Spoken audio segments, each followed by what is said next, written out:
Hi, welcome to Bree Reads to You. This is the sixth video in a series for the Anne of Green Gables playlist, and I'll get right into reading. Anne of Green Gables by Lucy Maud Montgomery. Chapter 6. Marilla Makes Up Her Mind. Get there they did, however, in due season. Mrs. Spencer lived in a big yellow house at White Sands Cove, and she came to the door with surprise and welcome mingled on her beloved face. "Dear!" she exclaimed. "You're the last folks I was looking for today, but I'm real glad to see you. You'll put your horse in? And how are you, Anne?" "I'm as well as can be expected, thank you," said Anne smilelessly. A blight seemed to have descended on her. "I suppose we'll stay a little while to rest the mare," said Marilla. "But I promised Matthew I'd be home early. The fact is, Mrs. Spencer, there's been a queer mistake somewhere, and I've come over to see where it is. We sent word, Matthew and I, for you to bring us a boy from the asylum. We told your brother Robert to tell you we wanted a boy 10 or 11 years old." "Marilla Cuthbert, you don't say so," said Mrs. Spencer in distress. "Why, Robert sent word down by his daughter Nancy, and she said you wanted a girl, didn't she, Flora Jane?" appealing to her daughter, who had come out to the steps. "Certainly she did, Miss Cuthbert," corroborated Flora Jane earnestly. "I'm dreadfully sorry," said Mrs. Spencer. "It's too bad. It certainly wasn't your fault, you see, Miss Cuthbert. I did the best I could, and I thought I was following your instructions. Nancy is a terribly flighty thing. I've often had to scold her well for her heedlessness." "It was our own fault," said Marilla resignedly. "We should have come to you ourselves and not left an important message to be passed along by word of mouth in that fashion. Anyhow, the mistake has been made, and the only thing to do now is to set it right. Can we send the child back to the asylum? I suppose they'll take her back, won't they?" "I suppose so," said Mrs. Spencer thoughtfully. "But I don't think it'll be necessary to send her back. Mrs. Peter Blewett was up here yesterday, and she was saying to me how much she wished she'd sent by me for a little girl to help her. Mrs. Peter has a large family, you know, and she finds it hard to get help. Anne will be the very girl for her. I call it positively providential." Marilla did not look as if she thought Providence had much to do with the matter. Here was an unexpectedly good chance to get this unwelcome orphan off her hands, and she did not feel grateful for it. She knew Mrs. Peter Blewett only by sight as a small, shrewish-faced woman without an ounce of superfluous flesh on her bones, but she had heard of her. A terrible worker and driver, Mrs. Peter was said to be, and discharged servant girls told fearsome tales of her temper and stinginess, and her family of pert, quarrelsome children.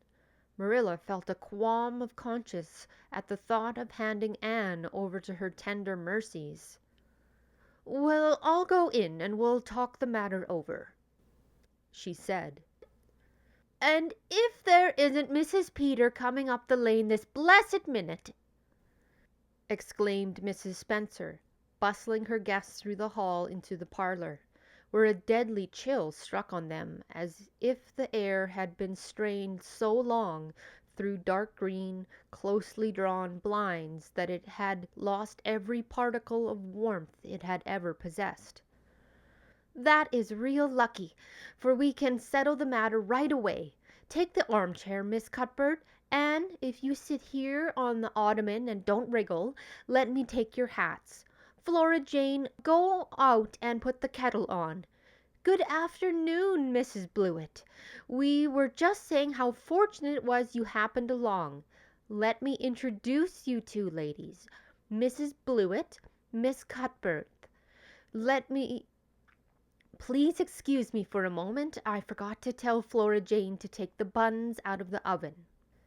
Mrs. Spencer whisked away after pulling up the blinds. Anne, sitting mutely on the ottoman with her hands clasped tightly in her lap, stared at Mrs. Blewett as one fascinated. Was she to be given into the keeping hands of this sharp-faced, sharp-eyed woman? She felt a lump coming up in her throat, and her eyes smarted painfully. She was beginning to be afraid she couldn't keep the tears back when Mrs. Spencer returned, flushed and beaming, quite capable of taking any and every difficulty, physical, mental, or spiritual, into consideration and settling it out of hand. "It seems there's been a mistake about this little girl, Mrs. Blewett," she said. "I was under the impression that Mr. and Miss Cuthbert wanted a little girl to adopt. I was certainly told so, but it seems it was a boy they wanted. So if you're still of the mind you were yesterday, I think she'll be just the thing for you." Mrs. Blewett darted her eyes over Anne from head to foot. "How old are you, and what's your name?" she demanded. "Anne Shirley," faltered the shrinking child, not daring to make any stipulations regarding the spelling thereof. "And I'm 11 years old." "Humph! You don't look as if there was much to you, but you're wiry. I don't know, but the wiry ones are the best after all. Well, if I take you, you'll have to be a good girl, you know, good and smart and respectful. I'll expect you to earn your keep, and no mistakes about that. Yes, I suppose I might as well take her off your hands, Miss Cuthbert. The baby's awful fractious, and I'm clean worn out attending to him. If you like, I can take her right home now." Marilla looked at Anne and softened at the sight of the child's pale face with its look of mute misery, the misery of a helpless little creature who finds itself once more caught in the trap from which it had escaped. Marilla felt an uncomfortable conviction that, if she denied the appeal of that look, it would haunt her to her dying day. Moreover, she did not fancy Mrs. Blewett. To hand a sensitive, high-strung child over to such a woman! No, she could not take the responsibility of doing that. "Well, I don't know," she said slowly. "I didn't say that Matthew and I had absolutely decided that we wouldn't keep her. In fact, I may say that Matthew is disposed to keep her. I just came over to find out how the mistake had occurred. I think I'd better take her home again and talk it over with Matthew. I feel that I oughtn't to decide on anything without consulting him. If we make up our mind not to keep her, we'll bring or send her over to you tomorrow night. If we don't, you may know that she is going to stay with us. Will that suit you, Mrs. Blewett?" "I suppose it'll have to," said Mrs. Blewett ungraciously. During Marilla's speech, a sunrise had been dawning on Anne's face. First the look of despair faded out, then came a faint flush of hope. Her eyes grew deep and bright as morning stars. The child was quite transfigured, and a moment later, when Mrs. Spencer and Mrs. Blewett went out in quest of a recipe the latter had come to borrow, she sprang up and flew across the room to Marilla. "Oh, Miss Cuthbert, did you really say that perhaps you would let me stay at Green Gables?" she said in a breathless whisper, as if speaking aloud might shatter the glorious possibility. "Did you really say it? Or did I only imagine that you did? I think you'd better learn to control that imagination of yours, Anne, if you can't distinguish between what is real and what isn't," said Marilla crossly.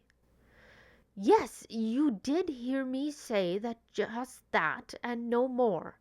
It isn't decided yet, and perhaps we will conclude to let Mrs. Blewett take you after all. She certainly needs you much more than I do." "I'd rather go back to the asylum than go live with her," said Anne passionately. "She looks exactly like a gimlet." Marilla smothered a smile under the conviction that Anne must be reproved for such a speech. "A little girl like you should be ashamed of talking about a lady and a stranger," she said severely. "Go back and sit down quietly and hold your tongue and behave as a good girl should." "I'll try to do and be anything you want me, if you'll only keep me," said Anne, returning meekly to her ottoman. When they arrived back at Green Gables that evening, Matthew met them in the lane. Marilla from afar had noted him prowling along it and guessed his motive. She was prepared for the relief she read in his face when he saw that she had at least brought Anne back with her, but she said nothing to him relative to the affair until they were both out in the yard behind the barn milking the cows. Then she briefly told him Anne's history and the result of the interview with Mrs. Spencer. "I wouldn't give a dog I liked to that Blewett woman," said Matthew with an unusual vim. "I don't fancy her style myself," admitted Marilla. "But it's that or keeping her ourselves, Matthew. And since you seem to want her, I suppose I'm willing, or have to be. I've been thinking over the idea until I've got kind of used to it. It seems a sort of duty. I've never brought up a child, especially a girl, and I dare say I'll make a terrible mess of it, but I'll do my best. So far as I'm concerned, Matthew, she may stay." Matthew's shy face was a glow of delight. "Well, now, I reckon you'll come to see it in that light, Marilla," he said. "She's such an interesting little thing." "It'd be more to the point if you could say she was a useful little thing," retorted Marilla. "But I'll make it my business to see she's trained to be that. And mind, Matthew, you're not going to go interfering with my methods. Perhaps an old maid doesn't know much about bringing up a child, but I guess she knows more about it than an old bachelor. So you just leave me to manage her. When I fail, it'll be time enough to put your oar in." There, Marilla, you can have your own way," said Matthew reassuringly. "Only only be as good and kind to her as you can without spoiling her. I kind of think she's one of the sort you can do anything with if you only get her to love you." Marilla sniffed to express her contempt for Matthew's opinions concerning anything feminine and walked off to the dairy with the pails. "I won't tell her tonight that she can stay," she reflected as she strained the milk into the creamers. "She'll be so excited that she wouldn't sleep a wink. Marilla Cuthbert, you're fairly in for it. Did you ever suppose you'd see the day when you'd be adopting an orphan girl?